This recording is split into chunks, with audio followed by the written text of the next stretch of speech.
आपलं सर्वांचं स्वागत आहे या यूट्यूब चॅनलवर। आजच्या व्हिडिओमध्ये आपण बघणार आहोत बाबांनी भगवत गुणांचे 3 शब्द दिले आहेत आपल्या कुटुंबात व सेवकात। पहिला सत्य बोलणे, दुसरा आहे मर्यादा पाळणे, तिसरा आहे प्रेमाने वागणे। त्यातील तिसरा शब्द आहे प्रेमाने वागणे। यावर स्पष्टीकरण।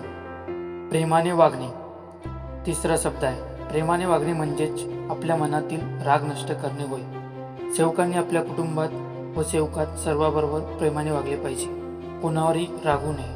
कुणी चुकले तर त्यांना समजावून सांगावे। लहान मुलांना प्रेमाने सांगितले तर त्यांना लवकर कळते, पण रागावले तर त्यांचे आत्मबल कमी होतात, जेणेकरून तो घाबरतो आणि त्यामुळे मर्यादा भंग होते।